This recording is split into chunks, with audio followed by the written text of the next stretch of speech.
bike stand with Rafi. Hi. And this here is my choice of best mountain bike in show. It is the Ra 12.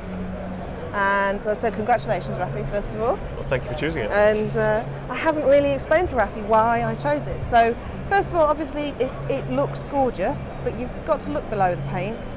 And one of the things that I appreciated about this was that it's actually got quite a lot of technical features in it that you might expect to find on like a commercial, more mass-produced bike, like the flip chips. So it's got two flip chips here, so one here and one down here. So first of all, Rafi, tell us what this top one does. The top one is for changing the wheel size on the back, so you can run it in a mullet setup. Okay. It preserves the geometry across the 29 and the 650B wheels, so okay. keeps it nice and consistent. And then the bottom chip? That does the leverage ratio and nothing else, so it doesn't change the suspension kinematics apart from, well, it does change the suspension kinematics.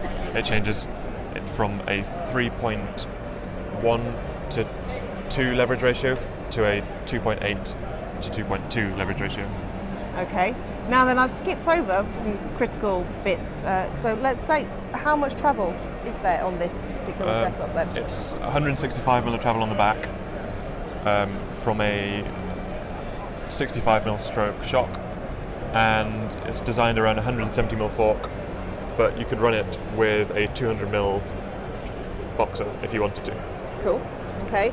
And so then another thing that I really appreciated was the amount of work that's gone into making the frame. So you've gone beyond just, well, I say just, but you've gone beyond like putting tubes together, yeah. And you're actually making like the parts for the yoke and stuff. So this yoke in here, you were telling me you make that up out of a lot of parts. So how many parts are in that?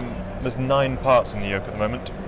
It needs to get simplified, but at the moment it's working well.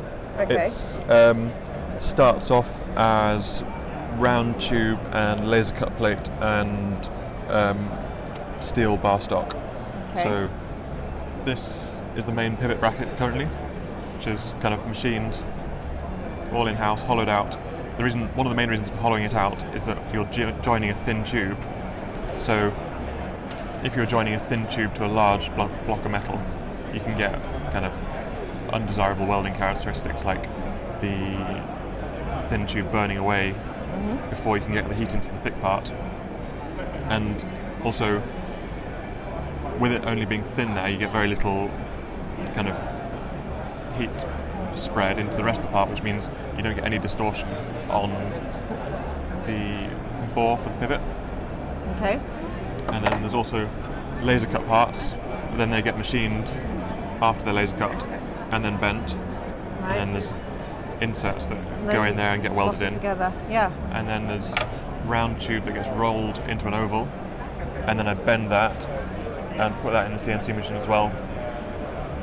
And it all gets welded together.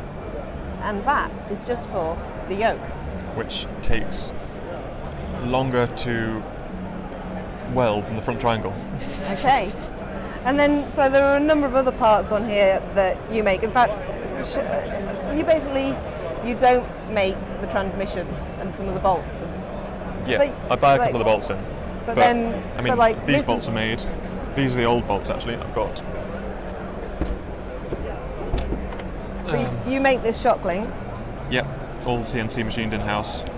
And then you make. I just didn't have time to put the new hardware in. All right, But so this is all made in-house as well. there's a new bolt made in-house. And anodized in-house. Cool. It's all 70-75 hardware, or I've never been a fan of aluminium shock hardware unless it's smaller than 12mm, so that's titanium. Okay. For the lower one. And then you make this sort of panel here that then gets welded in as well, don't you? Is that right? That's a sheet of S515 steel, which it's 2.7mm thick to start with, and then the pockets get taken down to just under 1mm. The triangulation and the angles of the ribs are all kind of in line with where the forces are going from the head tube Right. into the frame. Yeah. I'm actually moving to a tapered head tube on the production version. Right. This is kind of the production sample. But the tapered head tube allows me to have a longer head tube per size, so that it'll be even stronger. Okay. So there's a hell of a lot of work that goes into putting this together. The only round tube is that piece. That's also stainless, so that when that inevitably gets chipped by rocks, it's not going to rust. Okay. The down tube, the seat tube must be round as well. Yeah, the seat tube's round, but it's still bent and formed. Oh, okay, so it's right. still manipulated. So, yeah. So that's the only one that is just a straight round tube. Yeah. Okay. It's a 34.9 seat post, and I use a polyester shim, which I've made some heat molding dies for to form a lip on the top to make a custom shim. But it means that you never have an aluminium post in a steel frame, and the issues that come along with that. Oh. But one of the main reasons for using the oversized seat tube is to create a really stiff kind of cage to keep the trunnion mounted shock going up and down, just doing what it's supposed to do. Because one of the things from the earlier steel bikes I was making, where they were kind of more traditional, the generic steel full suspension that you see nowadays with the two triangles, you get a lot of twisting force into the shock. Right. And I've seen shocks with no anodizing left on the shafts, and I didn't want that. I wanted a nice solid package. All the forces are kind of kept down by the BB in a really strong area. The piece that links the BB to the bottom bracket is actually a much thicker wall thickness than the rest of the frame. Okay. Well.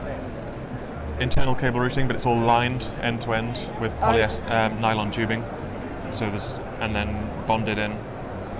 So it's really easy to route cables. I'm really fussy about cable routing, so I've spent a lot of time on that.